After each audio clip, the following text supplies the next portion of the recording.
Hello everyone, welcome back to my mini blog. তো আমরা train দিয়ে কোথায় যাচ্ছি সেটাই তো ভাবছো। যেহেতু আমি আগরতলায় থাকি আর ও কাজের সূত্রে বাইরে থাকে, তো বাইরে থেকে এসেছিল আগরতলায়।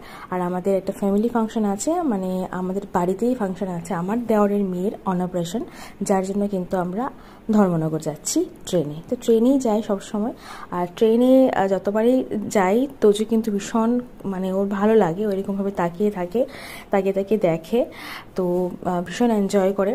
আর দিনটাও একটু মানে একটু বৃষ্টির দিন ছিল, ওয়েদারটা বেশ ভালো ছিল, আর আমাদের টাইমিংসটা খুব সুন্দর ছিল। 3:20 আমাদের এক্সপ্রেস ট্রেন ছিল, এসিতে কেটেছিলাম আমরা, যার জন্য খুব কমফোর্টেবল জার্নি ছিল।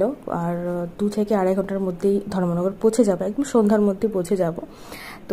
তো যেহেতু দুপুরবেলায় টিকিটটা ছিল, আর তোজু খেয়েটে মাত্র ট্রেনে উঠেছে, বুঝতে পারো বাচ্চা মানুষ, ওর ঘুম পেয়ে গেছে। তো প্রত্যেকবারই কিন্তু ট্রেনে ভীষণ ছোটাছুটি করে, এদিক ওদিক যায়, কিন্তু এবার কিন্তু একটু আলাদা। ও কিন্তু ট্রেনে উঠে একদম বেশি ছোটাছুটি করেনি, ঘুমিয়ে গেছে। দেখতে পাচ্ছ ও প্রচণ্ড ঘুম ঘুম চোখ ছিল ওর।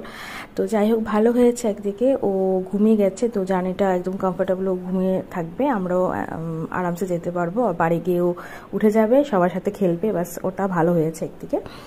তো এটাই, তোর বাবার কোলে দেখো খুব সুন্দর করে কিন্তু ও ঘুমিয়ে গেছে। আর তোজু ঘুমিয়ে যাওয়াতে আমাদের একটা সুবিধা হয়েছে, আমাদের ছোটাছুটি করতে হয়নি, আরামসে আমরা দুজন কথা বলতে বলতে কিন্তু মানে খুব সুন্দরভাবে চলে এসেছিলাম। আর ট্রেনের টাইমিংসটা খুব ভালো ছিল, দুপুরবেলা ছিল, খেয়েতে আসতে পেরেছি। আর সন্ধ্যার মধ্যে পৌঁছে যাব, একদম কম টাইমিংসের এক্সপ্রেস ট্রেন, মানে আগরতলা থেকে আমবাসা, তারপর ধর্মনগর, বাস এতটুকুই থামবে না, আর সব মানে স্টেশনে থামবে না, তো ভালোই। আর তোজো সোনা খুব সুন্দরভাবে কিন্তু ঘুমিয়ে গেছে, ও আরামসে 2-2.5 ঘন্টা ঘুমোবে, মানে একদম বাড়ি গিয়ে কিন্তু উঠবে।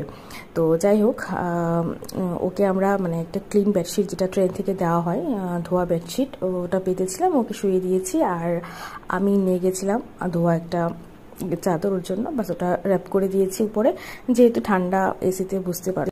তো যাই হোক, এবারে ট্রেন জার্নিটা কিন্তু ভীষণ ভালো ছিল, তোজুও ঘুমিয়ে গেছে। আর না হলে প্রত্যেকবার তোজু কিন্তু প্রচণ্ড ছোটাছুটি করে ট্রেনের মধ্যে, ওর জন্য বসতে পারি না। তো যাই হোক, নেক্সট ব্লগে দেখা হচ্ছে, আজকের মতন টাটা।